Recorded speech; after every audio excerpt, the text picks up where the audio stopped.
Proceed, please. All right. Did you get set up? Yes, sir. Okay. The other thing, timing standpoint. I mean, if we 12:30 about it? Okay.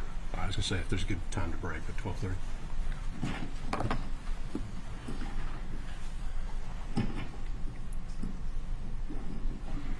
All right. Yes, Your Honor. I have an objection. Right now, I have came into the courtroom and saw Mr. Sheffield flipping through a number of his slides that featured photos I've never seen before. They featured photos that I had not been tendered into evidence, or not part of the evidence, and then I think there was a diagram that no one testified to. So, having only seen 4 or 5 of them, and I get somebody writing some stuff down, maybe on use of force continuum, and then here's the different levels, because Travis testified to that. There appears to be some sort of use of force diagram that no one testified to or authenticated. There seems to be a picture of the entrance to Satilla Shores, and then there's a photograph of like the U.S. Marine or the U.S. Coast Guard symbol, which is what I quickly saw. So right now, Your Honor, I don't know what Mr. Sheffield's putting up, but I have grave concerns that he's about to show the jury a whole bunch of stuff that they have never seen and no one's authenticated or testified to in this trial at all. These are demonstrative things, Judge. This is closing argument. We've got a lot of testimony about the Law Enforcement Training Center. That's all that is. We've had testimony about his training, and we've had testimony about use of force. These are just demonstrative. These are just demonstrative things, not in evidence. I mean, they're in evidence to the extent they've been testified about.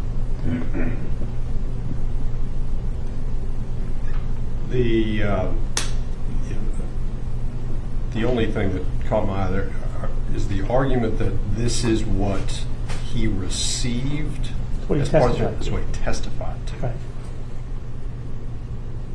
Yeah, these are just demonstrative. And there's visuals. nothing on those that show the Coast Guard manual or anything like that that would be, for example, I know that the state presented a few of the pages from the actual manuals Nothing themselves. from the manual. The only thing that I have is what I've created that shows he testified about officer presence, verbal commands, control techniques, aggressive response techniques, intermediate weapons, and weapons retention.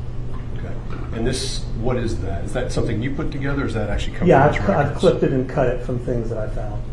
Well, what's behind it is an orange thing that has physical fitness standards and search incident to arrest behind it. So, and it says objectives completed.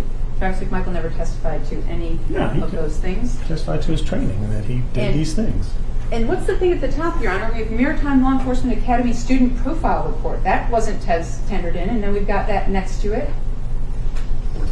Well, for official use only.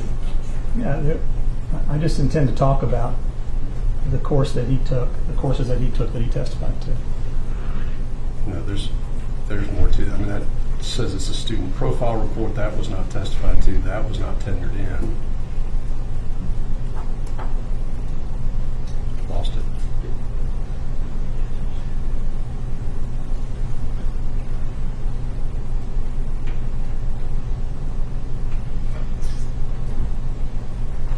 Yeah, I don't have any problem with an argument about what he testified to, but once we start getting into what the curriculum was or an individual report, All right, how's that? that works a lot. Okay. And I just have better. this. Can you go back to Oh, sure. I'm just digesting.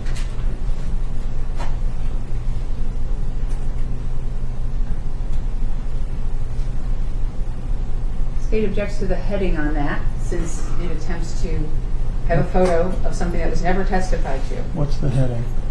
It has an image of some Coast Guard thing. It's where he went to school. He testified to it. What is so objectionable about that? Mr. Rubin showed it in his opening statement. Seems a little silly. Okay.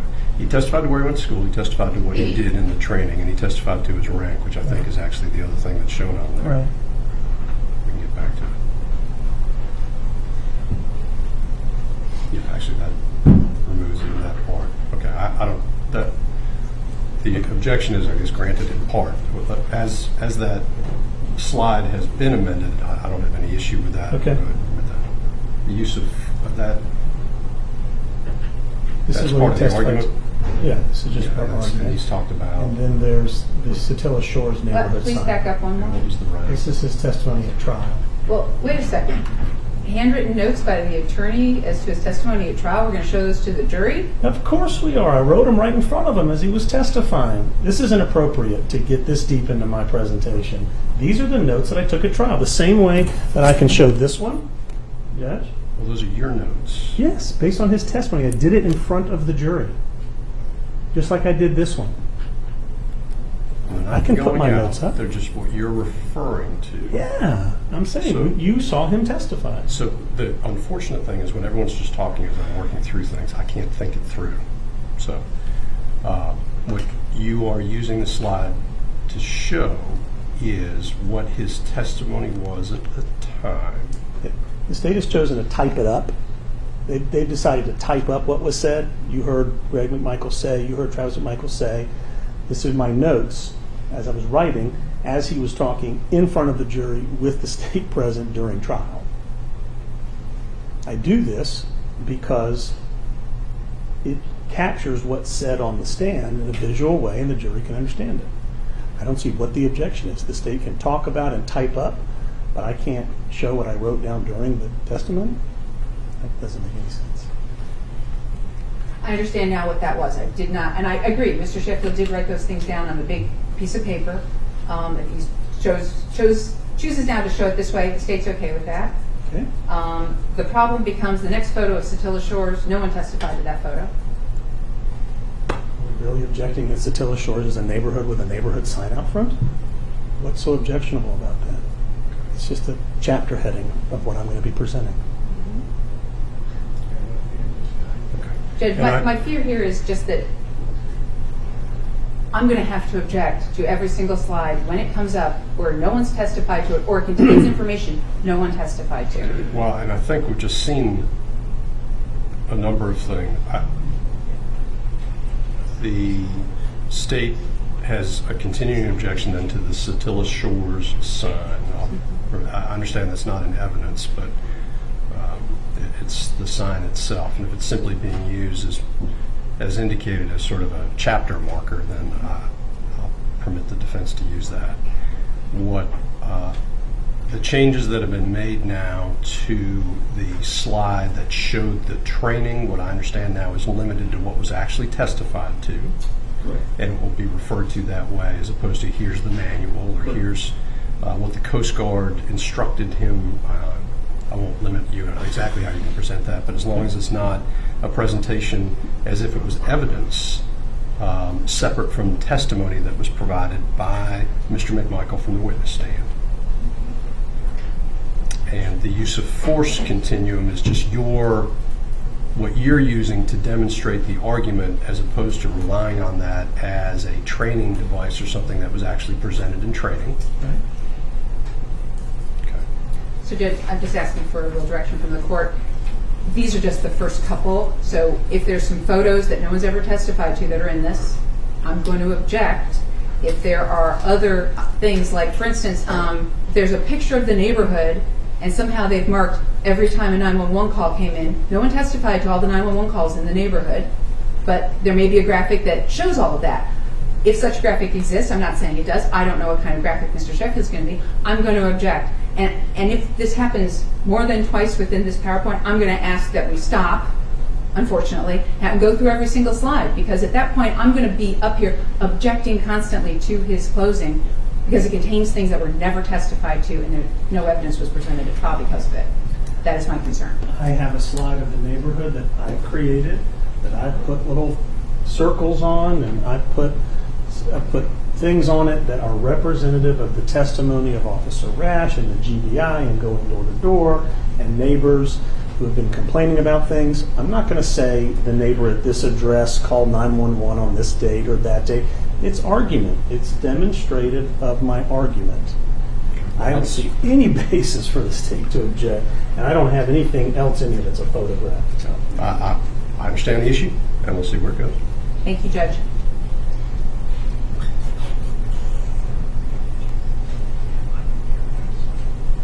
No, that's good. Yeah, that's good. Okay. ready to go? State wants to object and do it, that's fine. We'll just deal with it as it comes, I guess. All right, well, we got one more. I don't think it's Do a objectionable. flash drive of TikTok videos. Juror 219. Let's take care of that. You can do that later. Just separate once you thing. let, I'd like- it's available. Okay, let's go get the panel. Okay, without further ado, let's go ahead and get the panel. I've spoken with the jury a number of times about where they're comfortable seating. In fact, one of them's moved intentionally, so let's not keep moving everybody around. Now, I will ask them if they can all see the screen, but it looks like it's high enough where it shouldn't be a problem. All rise for adjourn. Please be seated. All right, welcome back, ladies and gentlemen. Mr. Sheffield brought up something just before you came in. We're going to be using this large screen for the defense's closing arguments. I just want to make sure, because we've had a little bit of movement around in the jury box, that everybody can see and that everybody's comfortable where they are. If you need to move, there's at least one seat in the jury box. We can move folks over if they want. But if you're comfortable where you are, that's fine too. With that, Mr. Sheffield.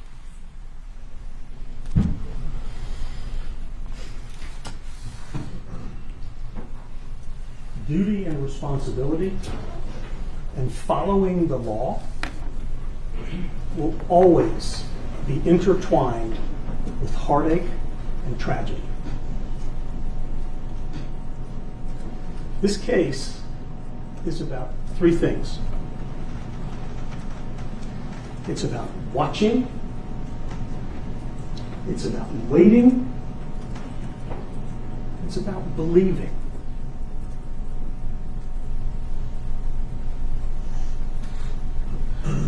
Travis McMichael spent almost a decade of his life learning about duty and responsibility.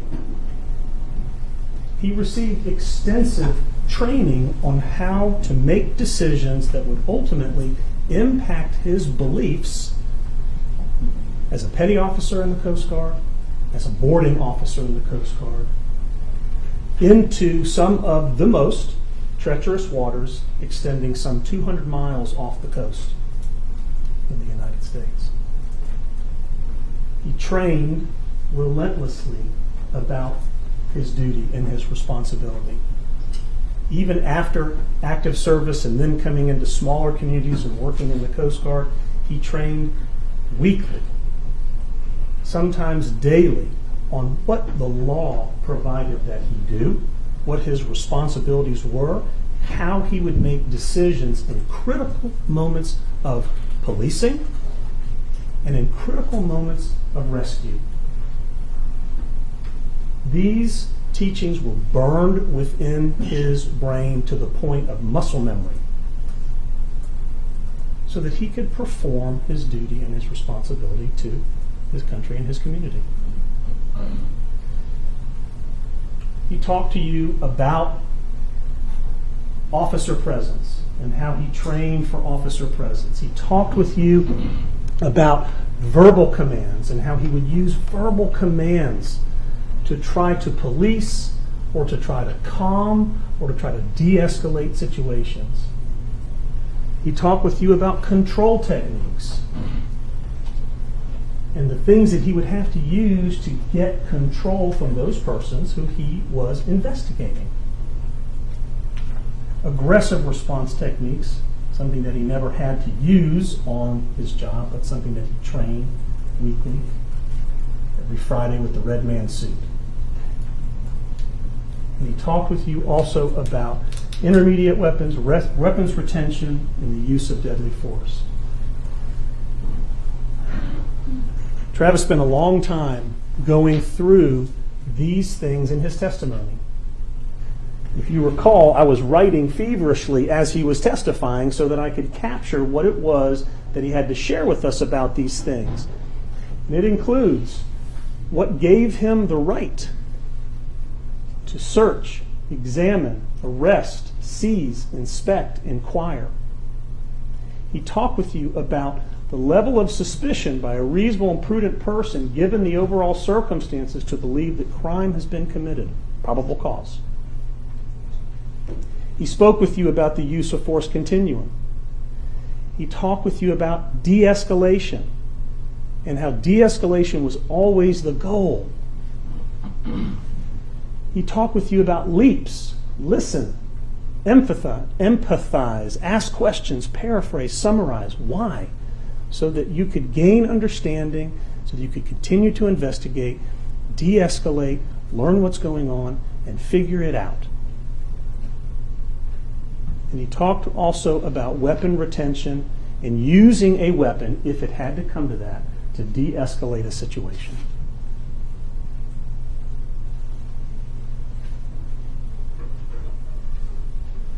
When Travis moved back home to Satilla Shores, he did so with his 3-year-old son, Everett. He moved in with his mother and his father, and then eventually his sister joined them in the home. You've heard about Satilla Shores from several witnesses who came to talk to you about what they were experiencing in this once idyllic neighborhood. A neighborhood that was once a place where elderly would walk at night, kids would play after dark. But over time, how that began to lessen.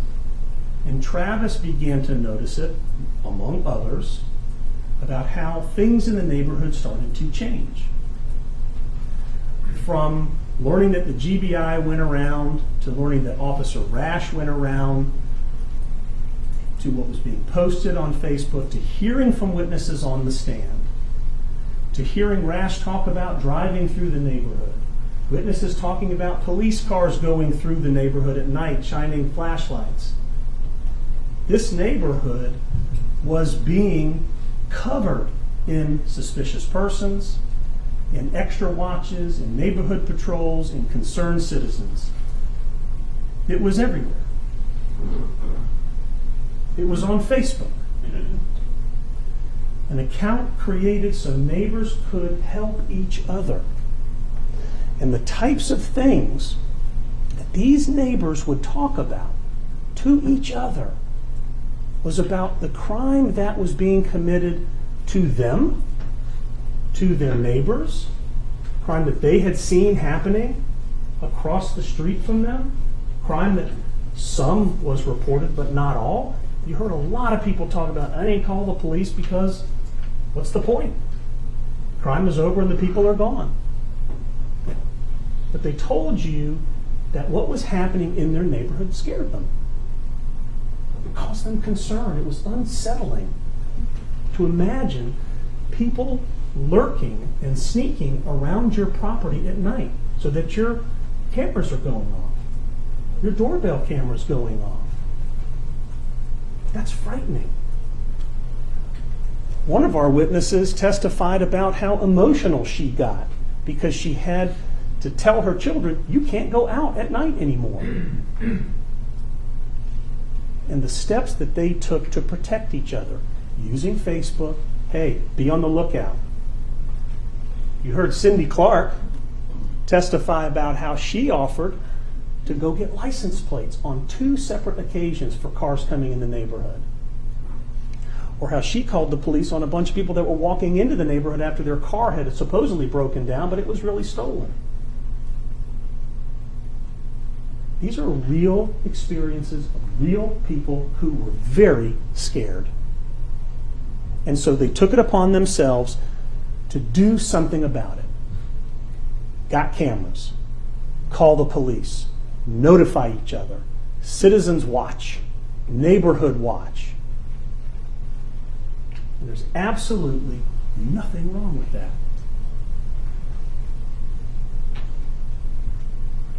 Even Travis himself had taken it upon himself to try to investigate one particular person that had been identified as possibly being homeless and living under the bridge.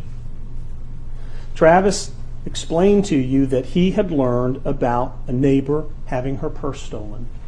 Of course, there were other complaints of crime in the neighborhood as well, and he thought, after boating home one afternoon and seeing what he thought was a homeless encampment under the bridge, that this could be the guy. So he finished going home.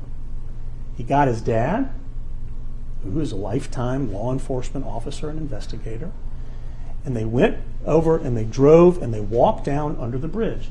And instantly, when Travis did this, you saw evidence of his muscle memory. He talked about walking down, not holding a weapon out, not armed with the gun out. He had his gun with him just in case he needed it for protection. But he walked down to do what? Use leaps, to listen, to have a conversation. And as he walked down under the bridge, he saw a bunch of trash and a bunch of items and a machete and a man fishing. So he followed his training. He politely stepped in between the machete and the man. He said, "Hey, bud, you living down here? Everything okay?" As he's doing that, he's looking around, looking to see if that purse is there. He's looking to see if any of those other stolen items may be there. The man responded, "No, just fishing." When they left, they called the police. You have evidence of that. You heard Greg McMichael on the call with the police, non-emergency line, just saying, "Hey, we want y'all to go check out this guy under the bridge that we've called you about." State asked Travis, "Well, why don't you describe this fella for us? White, black, Asian, Hispanic?" The white guy. Called the police. He was gone by the time the police got there, and that was the end of it. But the man under the bridge, or the idea that there could be a man living under the bridge, did not go away. That theme and that person comes back during 2019. The real problem, as the neighbors and neighborhood of Satilla Shores were trying to figure out what was going on and who may be responsible for it, was that 220 Satilla Drive residents. A residence that had a unique type of crime going on in it. One much different from what they had been experiencing. So dark you can't even see the photograph of it. But it was the photograph of 220 Satilla Shores at night, along with the dock down by the water at night. And what all of these neighbors are going to soon become aware of is that there is a repeat offender who is coming at a time when he has absolutely no lawful reason for being there. Just to start with, on October 25th, Larry English calls the police. And we learn from Larry English that there is a man plundering around.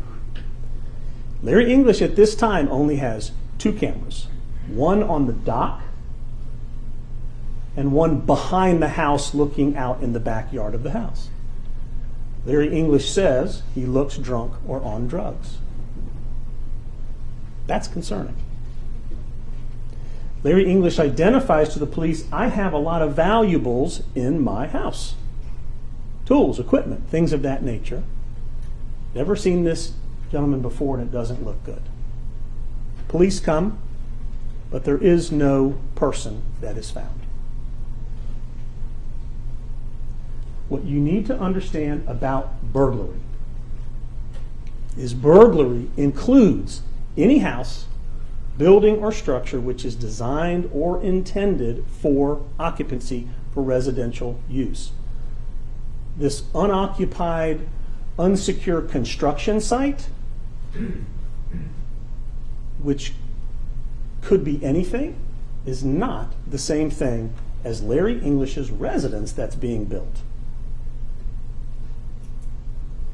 That's a term that the state continues to use, the unoccupied, unsecured construction site, which doesn't even begin to tell the story of what this is. On 11/17/2019, 2 people are seen on the video. It's a white couple that goes in and comes out. What's significant about Larry English's report, though, on 11/17, is not that the two people that I saw on the video tonight have stolen something. He says we had stuff stolen about a week and a half, 2 weeks ago. He's now telling the police he had stuff stolen from his home. The next night, Mr. Arbery returns. At night, pitch black dark, no lights on in the house whatsoever. And this time, Larry English has put cameras inside the residence. Now, he sees and reports that Mr. Arbery is looking inside a boat. The same boat? No. No, that boat, he got there on the morning of the 18th, and he took it back to Douglas, Georgia with him. What he says right there at the bottom, brought the boat back to keep from stealing electronics off of it. He is communicating this to 911. This is official. He is reporting again. We had a situation with the same guy a week and a half ago.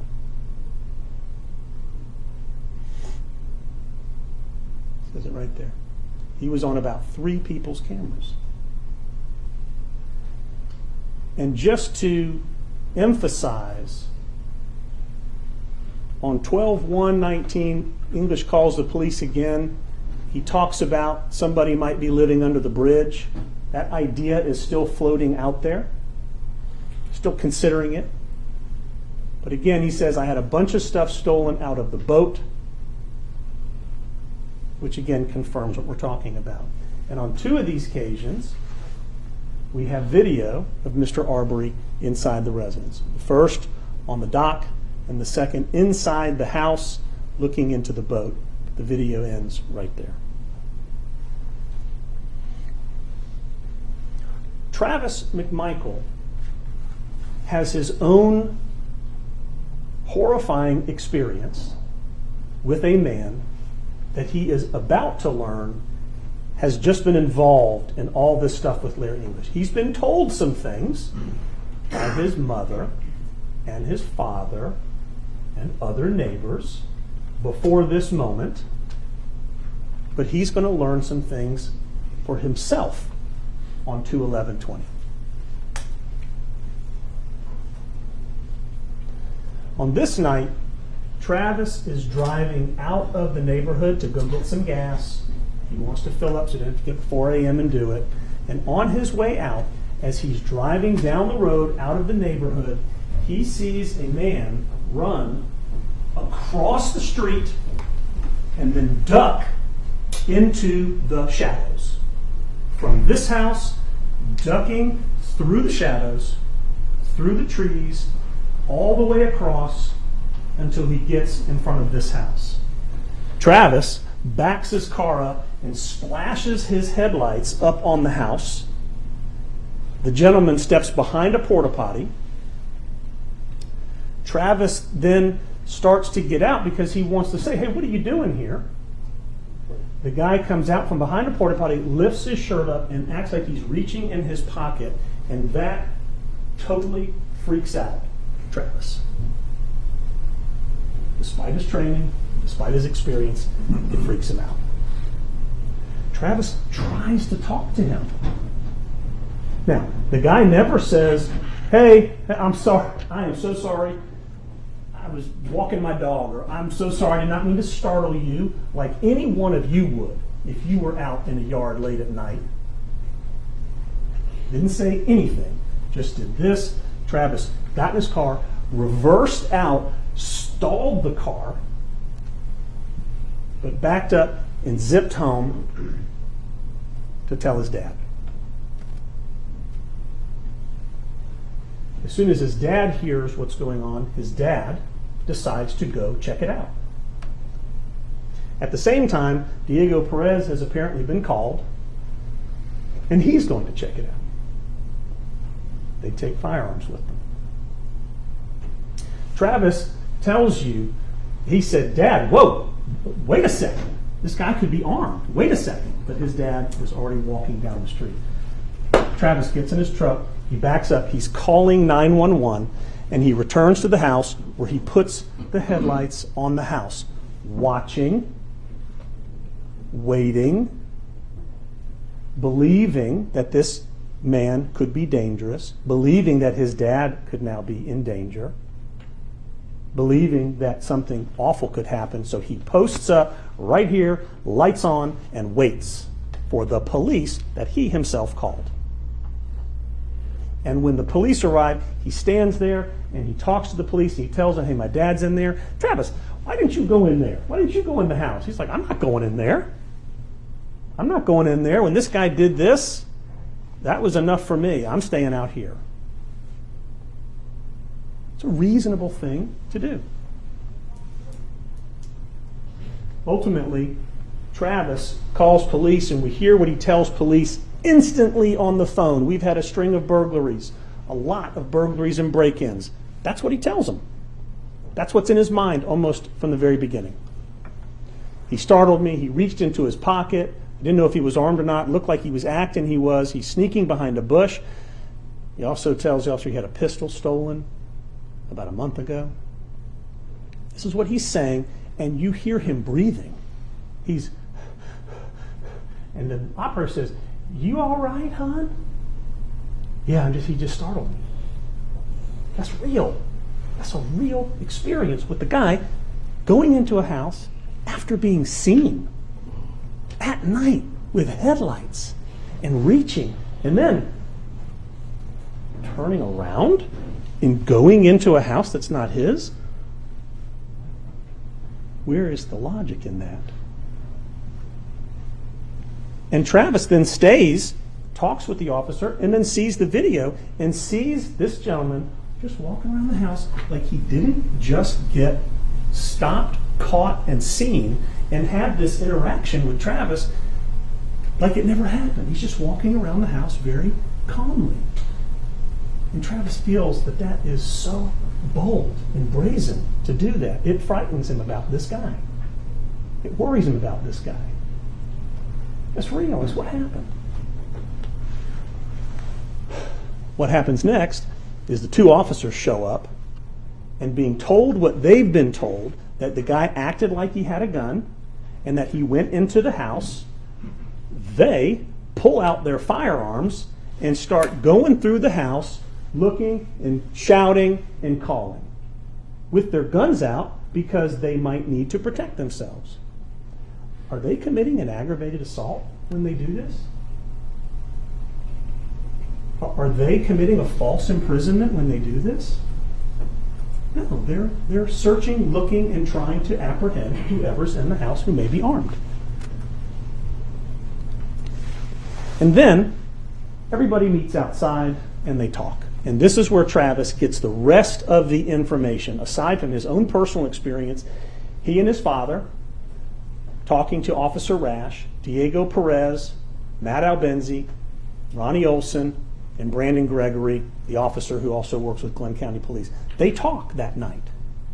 And they talk about what's been going on. And Travis gets to see the rest of the video and he's like, yep, this guy is that guy. It's all the same guy. Been break-ins, been a lot of burglaries going on. He knows that stuff's been stolen already. And they have a conversation, and you heard part of that conversation from the transcript. Rash says, well, we haven't actually seen him take it. It's because there was no camera on it. But I guarantee you, if one of you left your bag in this room, and we all went out into the hallway, and then I walked in here, and you saw me walk in here, and you never saw me leave. And when you come back in, you walk in, you go, where's my bag? Well, nobody else came in here, but Jason did, and the bag is gone. And oh, look, there's a back door.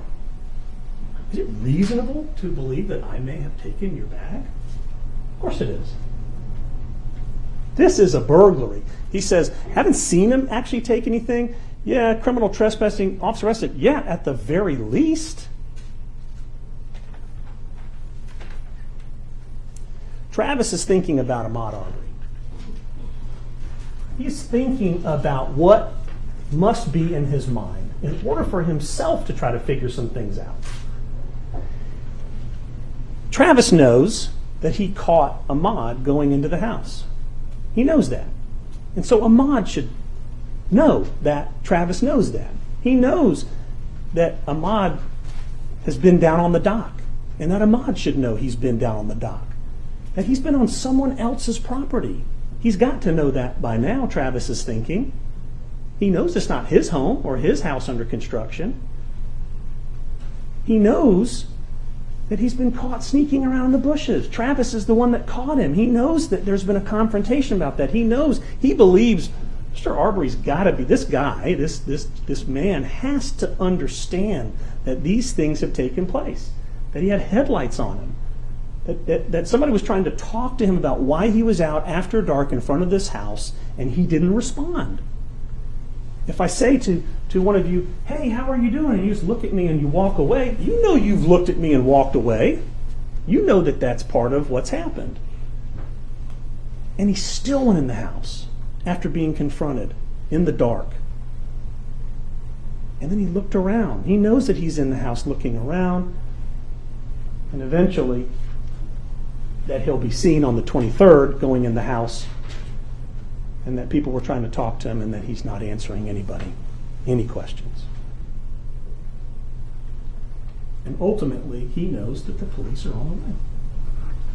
Travis knows these things must be in Mr. Arbery's mind because they were part of the very real experience that he had with him. And because of that, Travis is starting to believe and expect certain things in return. Obvious, ordinary, natural things that should happen in return. To constitute the offense of burglary, it's not necessary that a break-in happen, that something gets broken. If you recall, all the questions by the state of the witnesses, well, was anything broken? Was a window broken? Was a door broken? That's not what's required for the law. Those questions are meaningless and they are red herrings. Nothing has to be broken. You just have to break the plane of the structure to constitute a burglary. Then, you don't have to show that an actual theft had been committed. Nothing actually has to be stolen. You just have to enter with the intent to steal something. Where do we derive a person's intent to steal something from a house? Well, they certainly go into a house that isn't theirs, that contains valuables, and they do it at a time when they shouldn't be doing it, and under circumstances that are very problematic, including running from other people who see you.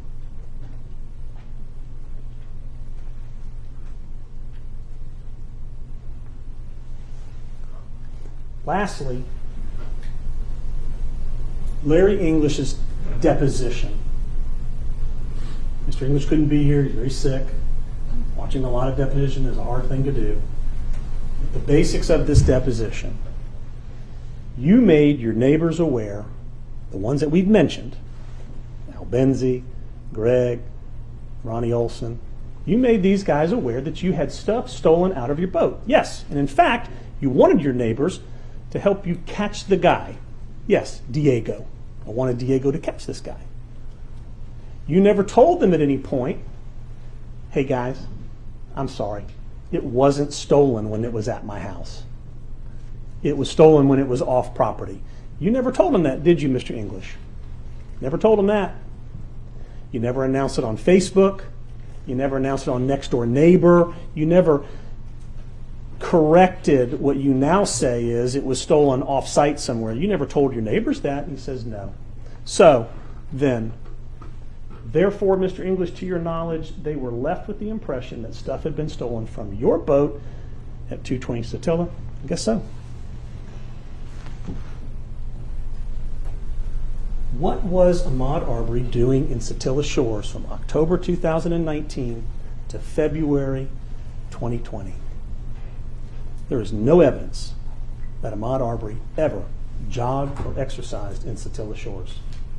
Not one friend, not one family member, not one eyewitness, even Rash going door to door. There is no evidence whatsoever that Satilla Shores was a place of exercise and jogging for Ahmaud Arbery.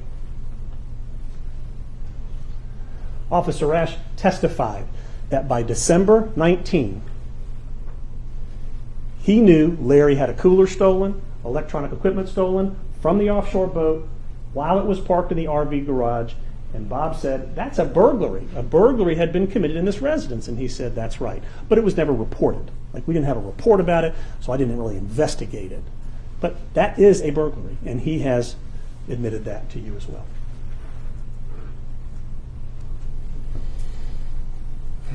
February 23rd. Mr. Olson's surveillance camera shows that Mr. Arbery walked into the neighborhood. Didn't run. He then stood in the yard and put his hands on his hips, looked around like this, and then went into the residence. Matt Albenzi was doing work in his yard, and he saw this gentleman who resembled the gentleman who had committed what they thought was a burglary in that residence. He shut down the work that he was doing, put a gun in his pocket, grabbed his cell phone, and he walked all the way up to the street to the corner where Jones meets Satilla, where he keeps his mailbox. And he stood there right next to this tree, and he called 911. At some point in the video, when you see Mr. Arbery run out, you'll see he passes right through the window. And Mr. Albenzi is standing right there on the phone calling the police. His behavior then changes. Instantly, Mr. Arbery is at a full sprint, running into the neighborhood.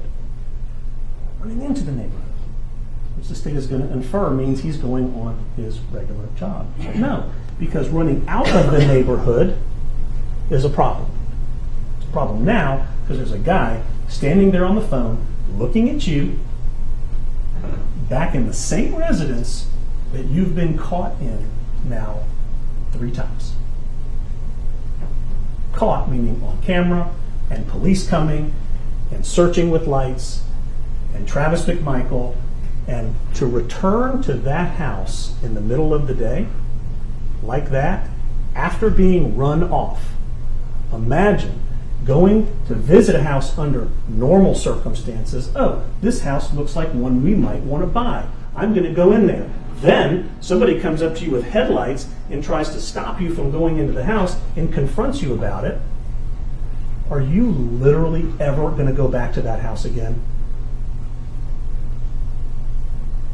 It is unreasonable to think that he's going back there for some lawful purpose after being run out of there 3 times before.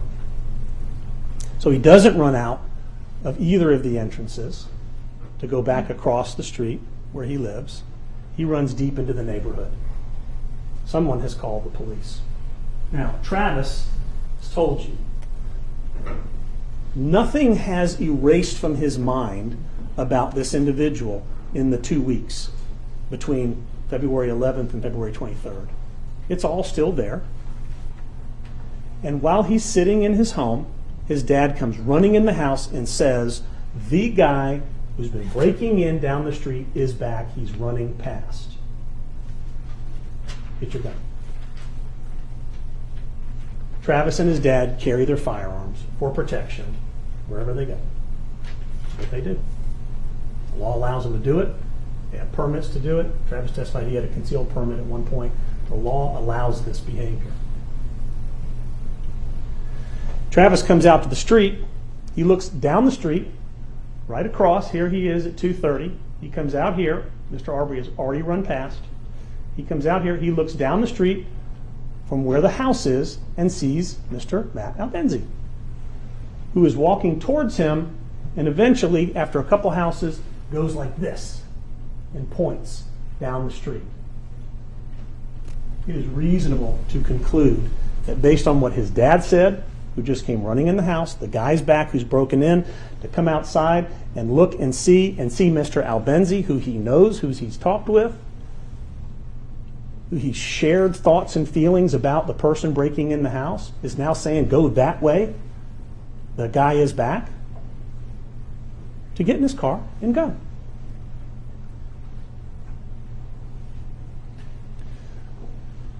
You cannot act on the unsupported statements of others.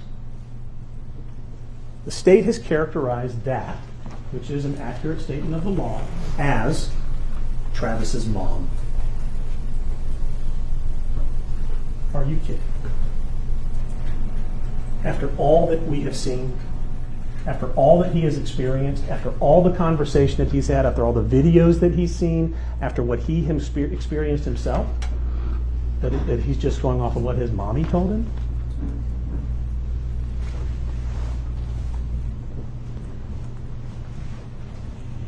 This is what the state wants you to do something about. This is what they're trying to inject into this case, knowing, despite that Travis has called the police on the white man under the bridge, knowing that Travis called the police on a carjacker or told his police friends when he was in the Coast Guard and a report was made about the white guy that tried to rob his truck, knowing that Travis called the police about his gun being stolen and readily admits, I don't know who stole it, knowing that Travis called the police on the 11th of February.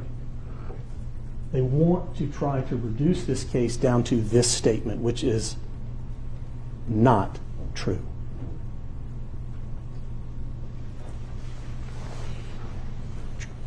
Travis had all of this. His reading Facebook, everything going on at Larry English's house, knowing about what was happening in Satilla Shores, speaking with everybody on the 11th, his own experience, Albenzi signaling, Officer Rash and Matt Albenzi. This is what he carried with him when he left his driveway that day.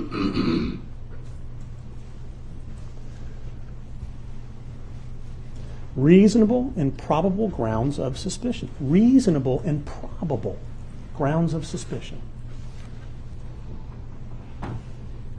Facts and circumstances to warrant a prudent person, one taking care to understand the truth,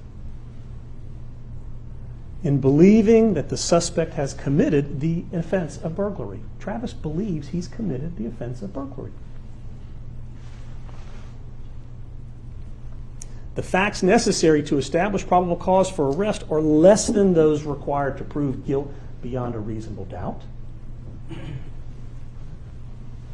It's more than suspicion or possibility. It's got to be a probability, probably. And he said, I had a probability. There was a probability that this was the guy who did it, and here's why I think he did it. And I wrote down every one of the things that we talked about as he testified. I wrote them all down, and they are all encapsulated in that slide I just told you. This is where the duty and responsibility in following the law becomes intertwined with heartache and tragedy. Because you do have the right to perform a citizen's arrest. You do have the right to have a firearm when you make an arrest. You do have the right to stop a person and to hold them and detain them for the police. And there is risk with that.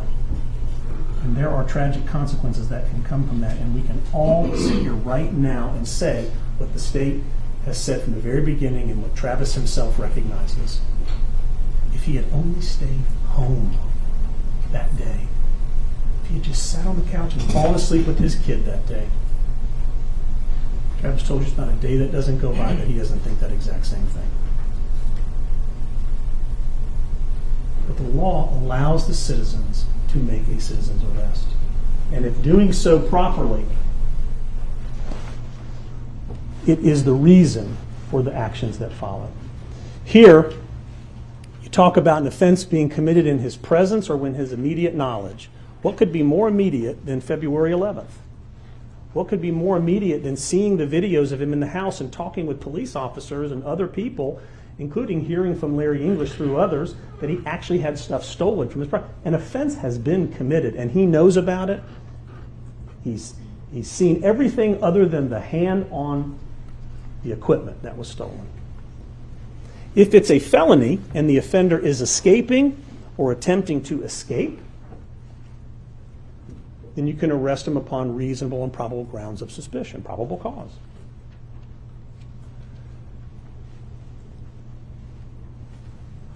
Travis said many, many times it was the totality of the circumstances. That's his Coast Guard brain.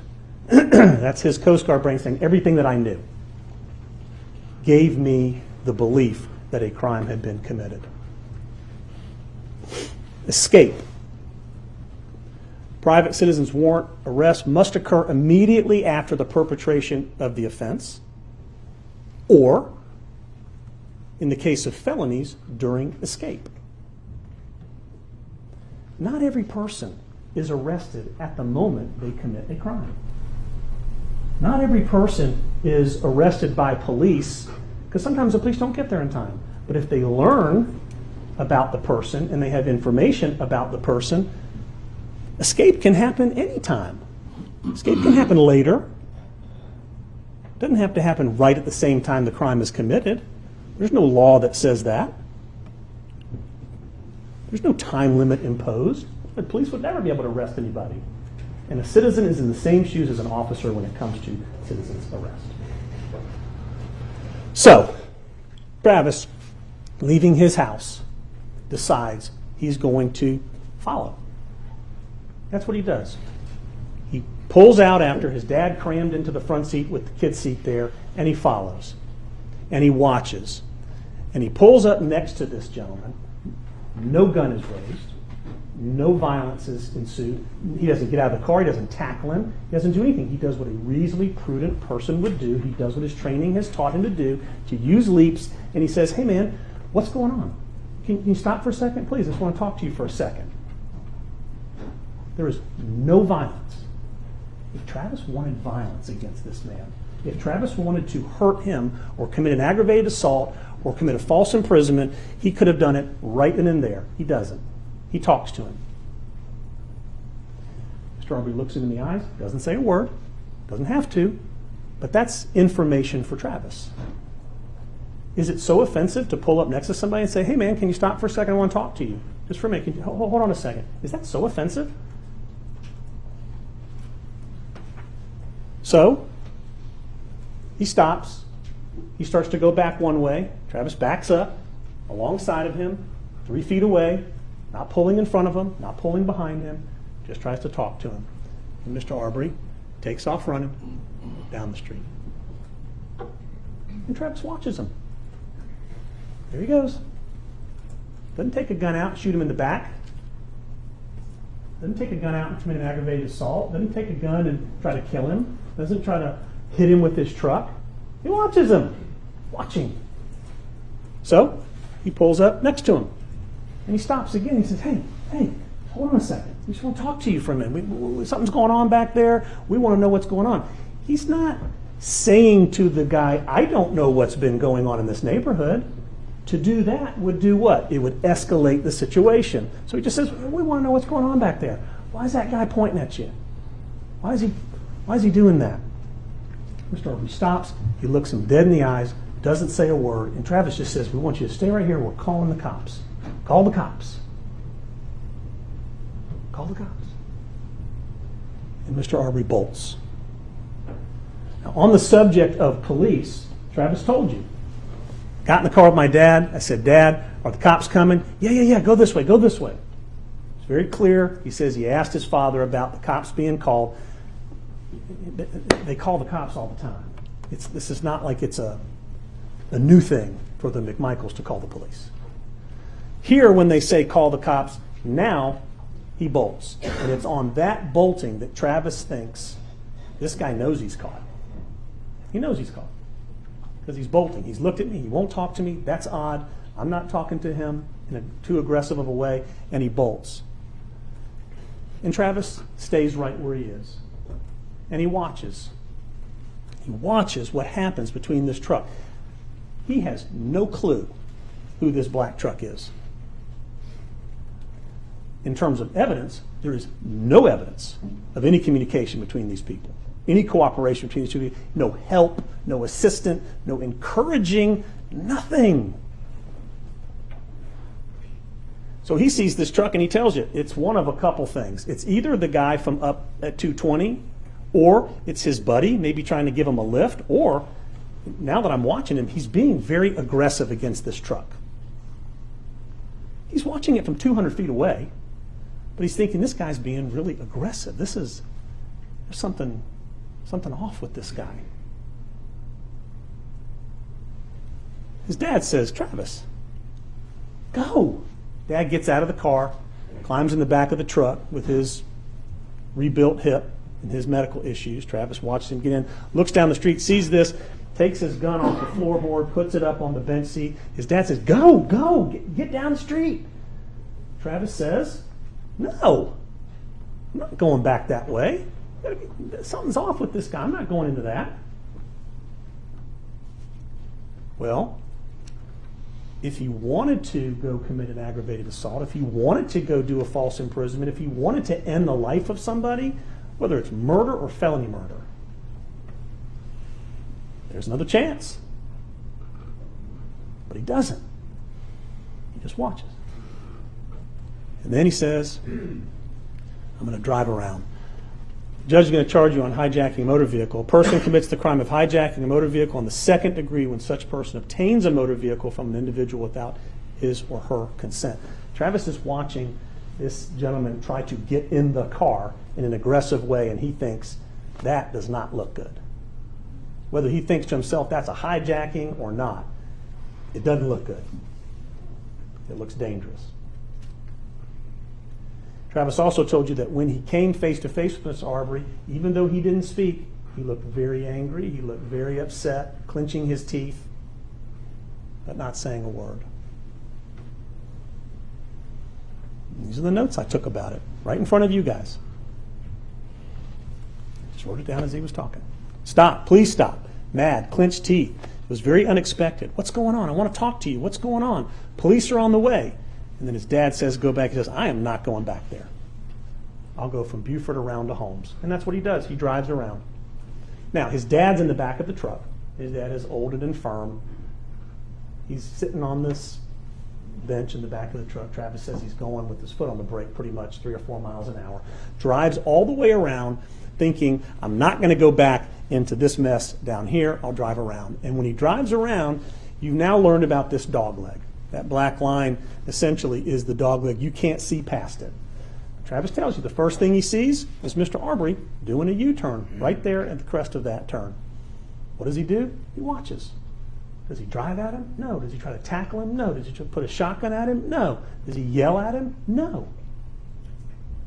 He's trying to continue to assess the situation in a reasonable, prudent fashion. Then he drives across the dog leg, comes all the way to the end of the street, and he sees Mr. Arbery again with this truck. Again, with this truck, tangled up with this truck. And what looks like, again, aggression at the truck. So Travis stops. He stops. He's thinking to himself, why is this guy not running through this open yard? This is Satilla right here. This is Holmes. This is where he sees the truck. What is with it that this guy's not going this way? And who is that truck? What's happening? Instead, they both run around Travis, back up around the dog leg. So Travis says, okay, I'm watching, I'm looking, I'm going to pull forward, stop in my car at the end of the street, and I'm just going to take up a spot right here. I'm going to take up a spot here. I know that he's currently not over here. I know he's not behind me. I can see my house right there. I can see up Satilla Drive, and I'm looking up Holmes. I'm just going to take up residence right here, and I'm going to watch to see what happens next. Because maybe this guy will come back, and we can stop him, or maybe he'll just keep running that way.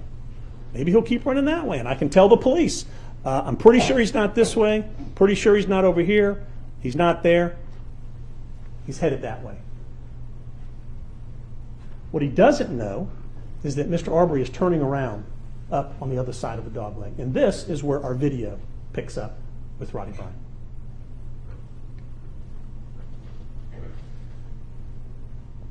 By now, it should be clear. Travis doesn't even know where Roddy Bryan is. To say that Roddy Bryan's turn up there and to follow him back, Travis has no idea what's happening behind the blind side of that curve. And still doesn't know who this truck is and why this gentleman is interacting with it in the way that he is. But this is what's happening unbeknownst to Travis. Mr. Arbery turns around, and you get a quick glimpse of what's up the street, and it isn't Travis McMichael's truck. It isn't there. It's because it's all the way back down Holmes near Satilla.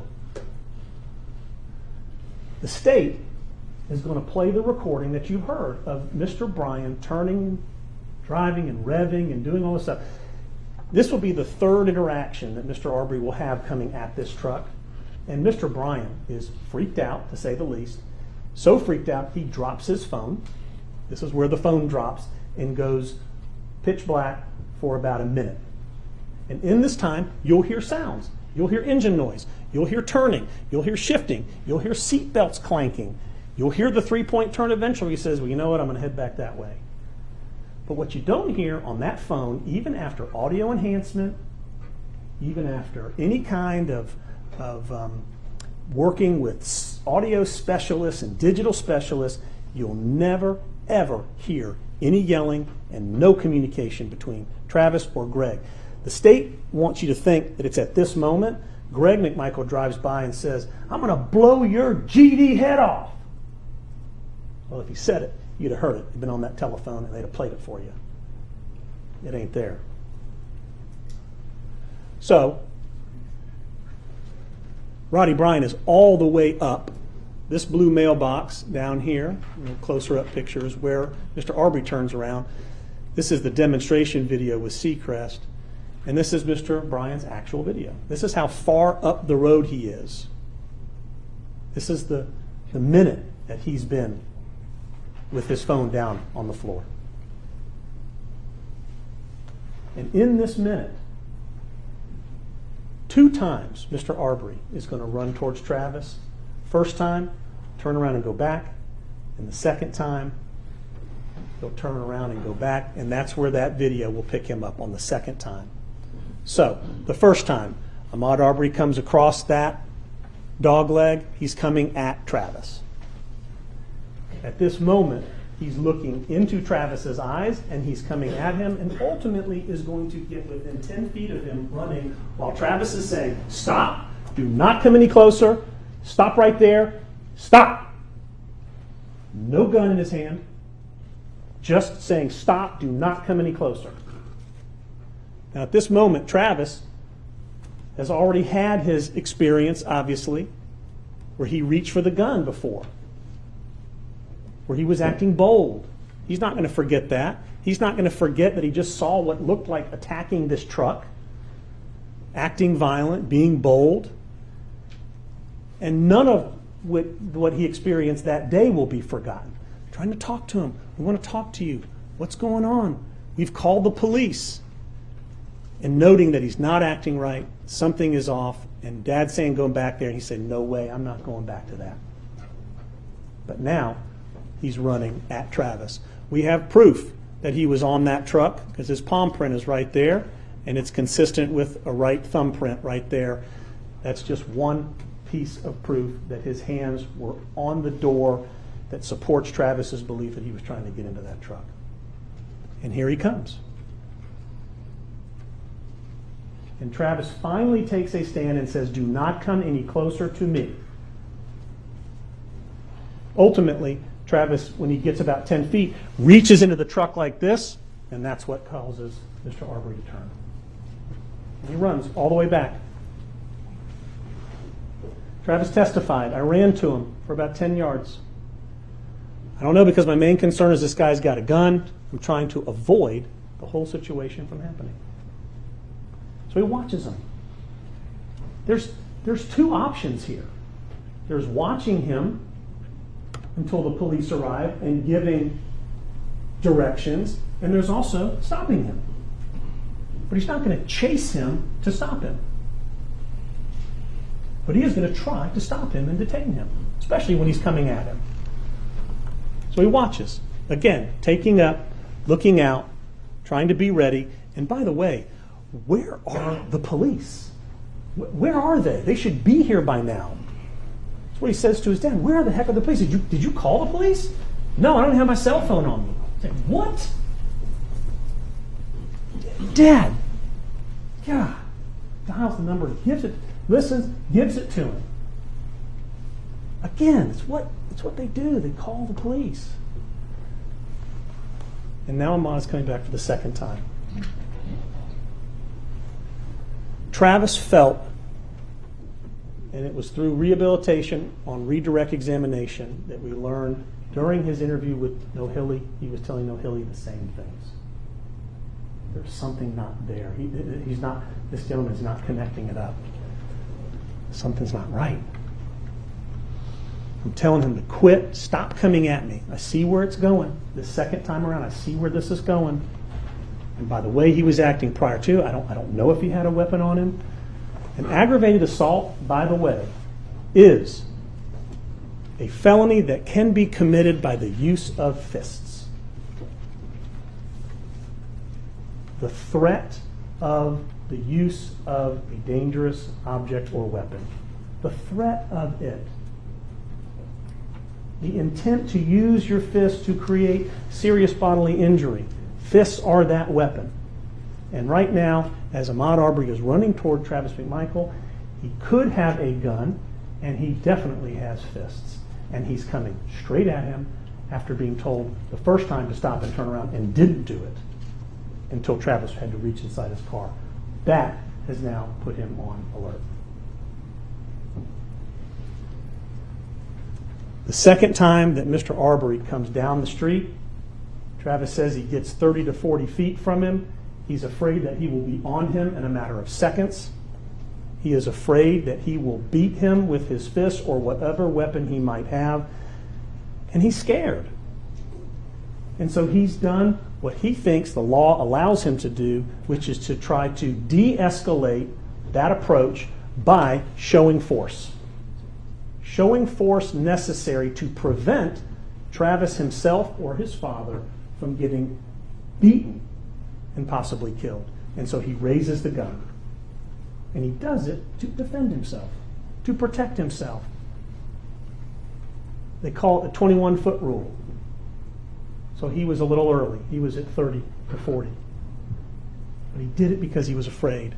And what happens is it causes a reaction from Ahmaud. He changes from the left side of the road to the right, but then he starts coming back at Travis across the road again, and then gets even closer.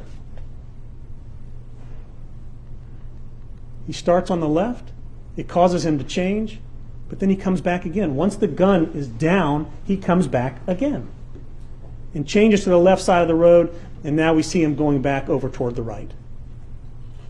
Now, Travis, this is his truck looking down on it. Travis is here, originally in the door jamb, but he told you, as Mr. Arbery came closer, he did this and made him change direction. Now he's coming, he's wavering on the road, and so Travis is walking away. He's backing up. He's not charging at him. He's backing up to try to create space and distance. He has this gun here, and he is literally watching him. We see his foot plant right there, and Travis is thinking to himself, please turn, please turn, please turn. That's what he told y'all. That's what he told Nohilly. Please turn into this yard. Please don't come at me. I am backing up. I'm just trying to keep an eye to make sure. Please don't come at me. And as he comes around to the far side of the truck, he can't see him. He's backed up over here, but so he's stepped up over here to try to get a look at what's happening because he's afraid that Mr. Arbery is going to be down or finally go for the gun or seek cover or something. Please turn, please turn. Please go off into this yard. He never, ever, when he left his driveway that day, thought that things would end this way. Not ever. He told us, I'm on the left side of my truck. I'm waiting for him to get by. He told us, if he would have run by me, no problem. I was giving him the opportunity to run by me. Travis doesn't have a duty to retreat. He's allowed to stay where he thinks he is lawfully allowed to be and to try to defend himself and others. And then Ahmaud takes that turn. Not this turn, but this one. And you'll see his feet come, his elbow raises, and Travis is thinking, if this guy gets a hold of my shotgun, this is not going to end well. He's going to end up with the shotgun and kill me. Travis is thinking, my son. Ahmaud comes around, squares up, and you will see Travis's head is right there. His head never comes past that seat post. But you will see Ahmaud come across to Travis, and the first shot happens right over here. You can watch up top as he moves across. You see the white shirt moving across in between those two headrests, and you see Travis's head never comes beyond that front end of his truck. It's all up here with the t-shirt. Right here, his head is down. He's in full charge. First shot has already happened. You can see the same movement under the truck. If you'll look here, this is the shadow. It's kind of, eventually becomes kind of circular like a stop sign. But you'll see it moving in between these wheels right here. You see it? There it is, moving back, coming forward, coming all the way across. He's charging with his feet. Travis is trying to brace himself. Is there any question that Ahmaud Arbery had his hands on this firearm? Any question at all? Travis, in his interview, told you, I was under shock, I was under stress, I don't know. If he had his hand on the gun, I think he did. I think he did. I think he had my shirt. I think he was punching me. Travis is in a state of disrepair. There is no question that Ahmaud's hands are on this gun. And the medical examiner from that stand told you that if Ahmaud Arbery is grabbing this gun and trying to pull it away, that as the gun gets pulled out of his hands and fired, it could fire right on that wrist and shoot into the chest and go across the body. Pull it straight out. No question. This is about this gun. Travis turns into Ahmaud, trying to use his entire body, pulls the end of the shotgun away from him, gets pushed across the road into the grass, and the second shot goes off. Here's the plume, and it's believed that it didn't hit Mr. Arbery. Travis, coming out of the grass now, trying to yank this gun from Mr. Arbery. Again, trying to yank it away from him. Ahmaud's hand still on it. Ahmaud's fist now raising. Is there any question that Ahmaud Arbery is assaulting Travis McMichael right before that third shot? Not one single bit of question. And that third shot goes off. And these two men end where they started, face to face, looking into each other's eyes. Never a word being spoken by Mr. Arbery. And it is absolutely horrific and tragic that this has happened. And again, this is where the law is intertwined with heartache and tragedy. You are allowed to defend yourself. You are allowed to use force that is likely to cause death or serious bodily injury if you believe it's necessary. At that moment, Travis believed it was necessary. This is a law that is for a person in Travis's situation. And you can do it to prevent death to yourself or a third person, or to prevent the commission of a forcible felony, like aggravated assault. Aggravated assault is a felony which can occur by use of fists.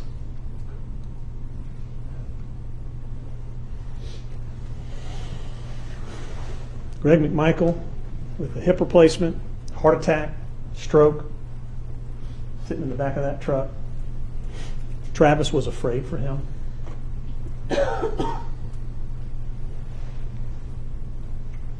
If this was a case about wanting to murder a black jogger, if this was really a case about that, Travis would not have reacted the way he reacted. It was described to you by Brooke Perez. She talked about how totally freaked out he looked, how totally discombobulated he was, and she was right.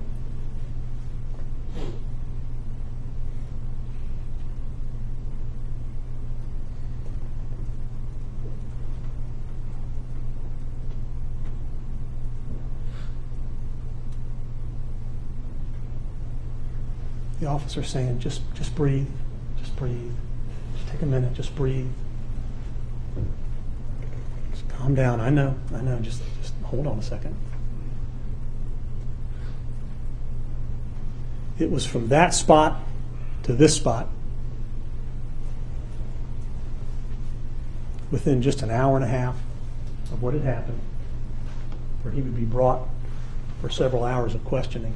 He was afraid. He was in shock. His adrenaline was still going through his body. You guys know how fear and worry works. You sat here through jury selection all day and probably felt that just by getting asked questions for an hour. Travis testified, even though he didn't have to. The judge will give you the law that cloaks Travis in sort of a shield of silence. You don't have to testify. You are presumed innocent. You have the right to remain silent. The state has to prove that you did that. You don't have to get up there and testify. He did, because he wanted you to understand what happened from him. He told you about the thefts and the burglaries, the totality of the facts, why he believed what he did, that he wanted to follow him, that he wanted to talk to him, that he wanted to stop him, for the police to detain him. Don't be fooled by this word arrest. You don't have to announce you're under arrest. He told you why he raised the gun, because he was afraid that he would be on him within seconds, and the gun did exactly what he hoped it would be. It deterred him. And why ultimately he shot. The state wants to criticize Travis for testifying. I thought of this example as the state was talking about bias and prejudice. Travis is a liar. He's a liar because he has everything to gain by testifying here. He's got everything to lose by testifying. We are judgmental people. He's got 2 hours to tell you what happened, at the risk of all of you sitting in judgment of him and saying, I don't believe him. He's got everything to lose. But should he be labeled as so biased because the state indicted him for murder and brought this case to a trial where he has the right to testify if he wants to? Should we label him biased and motivated and a liar because he took the stand? How about I say to any of you, prove your name. Prove to me what your name is. I'm going to make up a name since we're not naming you and we're not identifying you. My name is Patricia. Okay, Patricia, prove your name is Patricia. Well, okay, my mother. I'll bring my mother into court. What are we going to say about your mother? Well, of course she wants to help you prove your name is Patricia because she's your mother. She loves you. She's on your side. See, that's how that works. Well, here's a piece of paper that says, here's a piece of mail that says my name is Patricia. Well, of course you bring that document, but where'd that come from? You could have doctored that up. This kind of stuff, while credibility is for you to determine, this whole assuming that somebody is biased simply because they elect to come and tell you what happened is a game. It's an unfair game.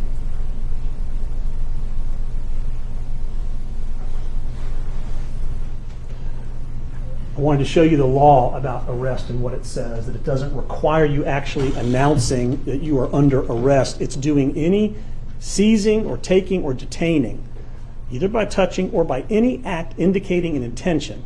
Stop where you are, stop right now, and at the last moment, he said stop and get on the ground.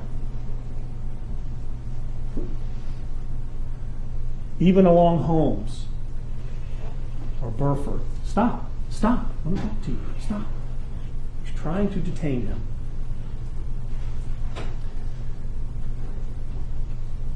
Travis could have not gotten in his car. Travis could have told his dad, "This is not going to work today, Dad. You can't sit in the baby seat. Let's just go back inside." Travis could have watched Ahmaud run down the road. He could have done everything other than what actually happened. He could have done any of that and wishes that he would have. But that does not mean that his actions on that day weren't rooted in the law that enabled him to go out there based on everything he knew to do what he did that day. Travis could have is another red herring. It's a flawed argument to take you off and to make you feel emotional about this case. That we would be here but for. Well, of course that's true. But then we could go back and say Travis wouldn't be here but for his grandparents making his mother and father. But for is loose. That is not what we're talking about here. We're talking about probable cause, totality of circumstances, actual events. But for is some loosey-goosey, illegitimate term. You will not see it in the definition of probable cause. Travis told you, understanding that what he could have done differently that day would mean that Ahmaud Arbery was still alive. He told you. I know that. I know that I killed somebody. And me, him, and our families, we will never be the same. And he carries that with him every day. The murder charge, along with the felony murder charge, the intentional acts is what those are broken down to.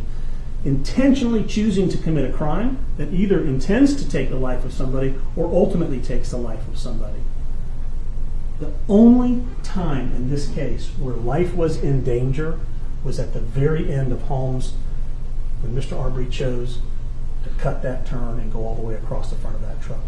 Every time they encounter each other on this road, 3 times in front of Roddy Bryan's house, 2 times at the end, 2 times down here. If he wanted to kill him, that's just a nonsensical argument. This was not about taking someone's life that day.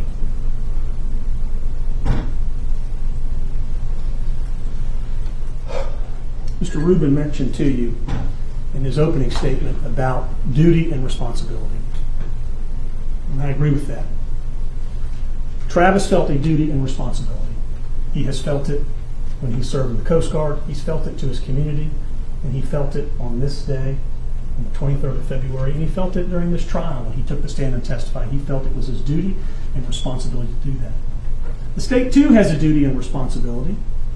They have a responsibility to be honest with you, to incorporate all of the facts, and take on their burden.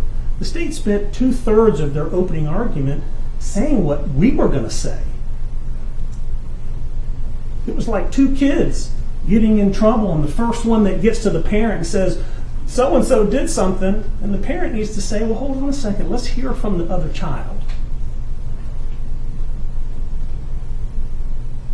They have a duty to you to prove under the law that Travis, at the time he raised that gun, was not in fear.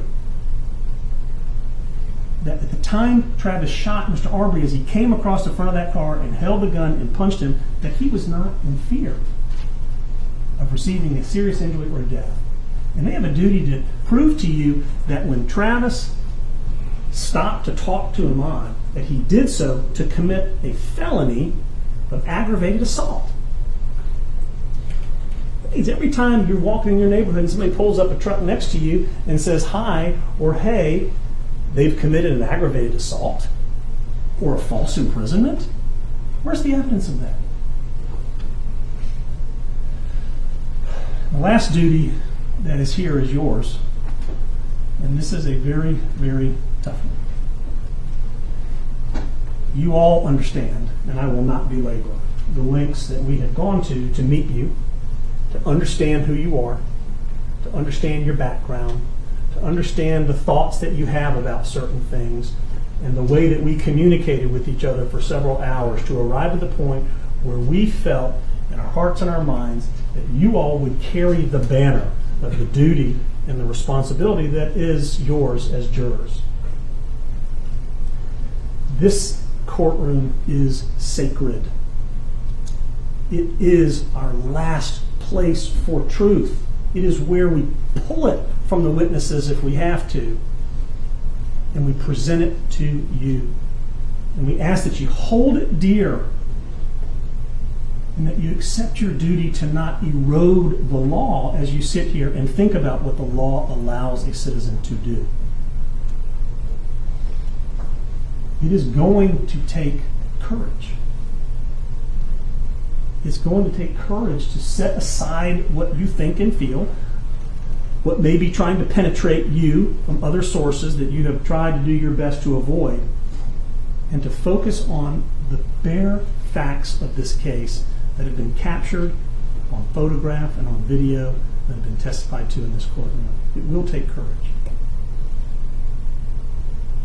In every count in this case, you're going to be asked to make a decision about each person accused. Travis McMichael will have his form, Greg McMichael his, and Roddy Bryan his. And you will be given the option on every one of these charges for not guilty or guilty. The evidence that's been demonstrated to you, I think, is overwhelming, but it doesn't come without hardship on you, consequence for these families. But I think the evidence is clear in this case. Travis had spent 9 years in the Coast Guard, search and rescue, policing the water, sometimes 200 feet offshore, going into situations that were very difficult, working with law enforcement, reaching out and extending his hand as firefighter, law enforcement officer combination. For the first time in his life, Travis is now in those waters. He is now the one who needs help. Our goal here has been to do everything we can to dive into those waters, to search for the truth, to pull it from the icy depths and to raise it to the surface. And we have done that. We have done that with Travis McMichael. We have carried him to the surface to you. And now the choice is yours. Will you do as he has done in the past to others? Will you reach out your hand and extend it to Travis McMichael and pull him out of those waters? I think if you've heard anything that I've said, there's only one decision. He is not guilty on all charges. I thank you all for your attention.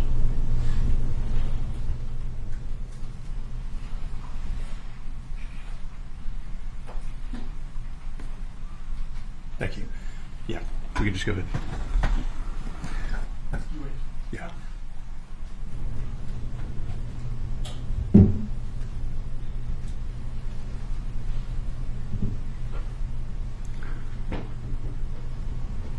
Thank you.